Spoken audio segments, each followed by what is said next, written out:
위원장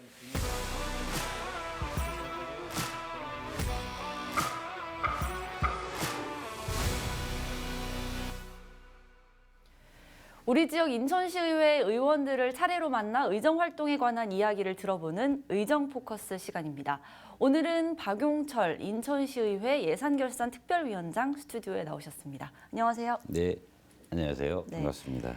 제9대 인천시의회가 출범한 지 4개월이 지났습니다. 의원님께서는 강화군 의회에서 3선 의원으로 활동하셨고요. 이번에 인천시의회에 입성하셨는데 지난 4개월간의 소회를 좀 부탁드립니다. 네, 우선 인사 말씀드리기 전에 지난 10월 29일 발생한 이태원 사고로 인해 유명을 달리한 우리 청춘들과 또 가족분들께 깊은 애도의 말씀을 먼저 전해드리겠습니다. 정말 시간이 빠르게 지나가는 것 같아요. 선거 때 우리 주민 여러분들을 만나 뵙고 찾아뵙고 이렇게 했었던 시간이 엊그제 같은데 벌써 4개월이라는 시간이 지났습니다. 네.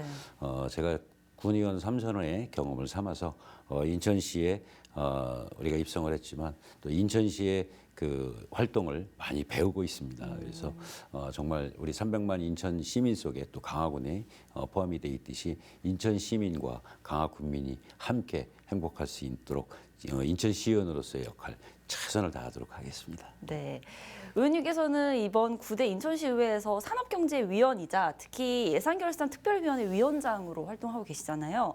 어깨가 참 무거우실 것 같습니다. 앞으로 2년간 예결위를 좀 어떻게 이끌어갈 예정이십니까? 예, 일단 9대가 처음 이제 열면서 제가 첫 예결위원장으로 당선이 돼서 매일매일 그 예산에 대한 공부를 하고 있습니다. 아마 학교 다녔을 때보다 제가 더 열심히 공부하는 것 같아요.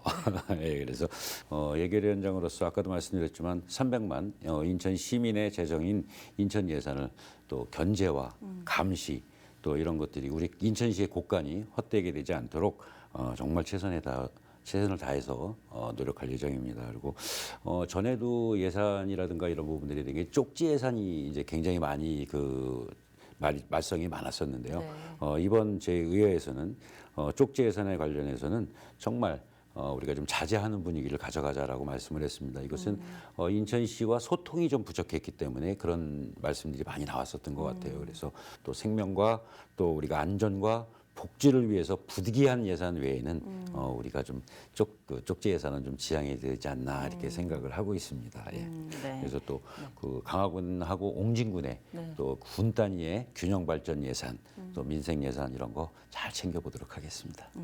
네. 이번에는 좀 지역구인 강화군 관련 질문을 좀 드리겠습니다. 강화군도 참 현안이 많은 지역이잖아요. 다양한 개발 사업이 좀 추진되고 있기도 하고요. 지역의 시의원으로서 좀 우선적으로 챙겨야 할 지역 현안은 무엇인지 또 현안 해결을 위해서 의원님께서는 어떤 노력을 하고 계신지 말씀 좀 해주시죠. 네.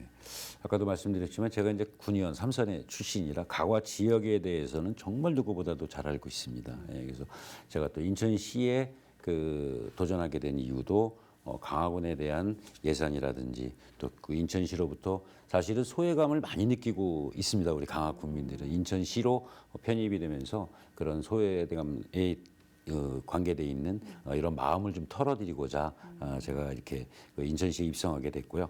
또 강화군에서 그 중점적으로 우리가 보면 농어촌, 농업, 어업, 축협 이렇게 거의 그 3개 업으로 이렇게 이제 일축이 되는데 여기에 필요한 예산들 사실 우리가 견학도 많이 다녀오지만 남쪽이나 이런 데를 견학을 가보면 정말 밭이나 논에 들어갔을 때도 그 첨단 사업으로 보면 신발에 흙이 전혀 묻지 않는 이런 농법을 하고 있어요. 그게 첨단 농법이고 또 6차 산업으로 연결되는 농법인데 이런 것을 함으로 인해서 젊은 청년들의 일자리도 창출이 되고 또 고령화를 막을 수 있는 이런 그 사업들이 될 수 있고 농업, 어업, 축협 이거를 좀 발전하는데 제가 좀 기여하고자 이렇게 생각을 좀 하고 있습니다. 그래서 그것에 대한 예산이라든지 또 이런 규정 발전이라든지 이런 것에 대해서 정말 최선의 노력을 다하겠습니다. 네. 네, 강화군은 아무래도 광역교통에 대한 주민들의 좀 수건 사업이라고 할 수 있을 것 같은데요. 아무래도 주민들의 요구가 많을 것 같습니다. 이와 관련해서는 지금 진행 사항이 어떻고 좀 의원님들 어떤 또 노력을 하고 계시는지. 윤석열 대통령께서 지난 후보 시절에 강화에 와서 공약을 했습니다. 그래서 영종 강화관대교에 대한 것을 어필했듯이 이번에도 그래서 제가 내년서부터 1월 1일서부터 활동하는 의원으로서의 연구회가 이제 시작이 됩니다. 그래서 영종 강화관대교에 그 대교 건설에 저희들이 어떤 연구도 하고 또 용역도 하고 해서 정부에 건의를 해서 이것이 꼭 이루어질 수 있다면 김포를 거치지 않고 영종에서 강화로 강화에서 인천으로 이렇게 다닐 수 있는 대교를 또 만들 수 있는 그런 교통량이 확보가 될 것이고요. 또 우리 배준영 의원님께서 2024년도에 계양간 고속도로가 시작이 됩니다. 근데 그것도 강화부터 다리 교량을 또 하나 제3의 교량이 생기는 거거든요. 그래서 제3의 교량을 강화서부터 먼저 시작을 해서 시작을 한다 그러면 그 계양간 고속도로와 또 영종 고속도로가 같이 연결이 된다 그러면 정말 인천으로서의 우리 강화군도 자부심도 느낄 것이고 또 교량 교통 문제라든가 이런 것들이 해결되지 않을까 이렇게 생각이 듭니다. 네, 강화 주민들이 정말 기다리고 있을 네, 것 같습니다. 저희들도 아주 애절합니다. 네, 마지막으로 좀 지역 주민들께 하고 싶은 말씀 있으시면 한마디 해주시죠. 네네. 사랑하고 존경하는 우리 강화 군민 여러분, 강화군에서 삼선 군의원을 지내고 인천 시의원으로 도전을 해서 도전할 때 제가 약속한 2가지가 있습니다. 첫 번째는 우리 강화군이 인천시에서 소외당하지 않도록 최선을 다해 강화군 예산을 확보하겠다는 것이고, 두 번째는 군민 여러분들의 재산권을 보호하기 위해 각종 규제에 대한 조례를 살펴보고 폐지 및 개정하는 데 앞장설 것을 약속을 했습니다. 저는 이 2가지 약속을 위해서 4년간 뒤는 돌아보지 않겠습니다. 앞만 보고 열심히 달려가겠습니다. 지켜봐 주시고 격려해 주십시오. 꼭 성과로 보답해 드리겠습니다. 이제 겨울의 문턱입니다. 쌀쌀해지는 날씨에 항상 건강 유의하시고 행복의 웃음이 떠나지 않기를 기원드리겠습니다. 감사합니다.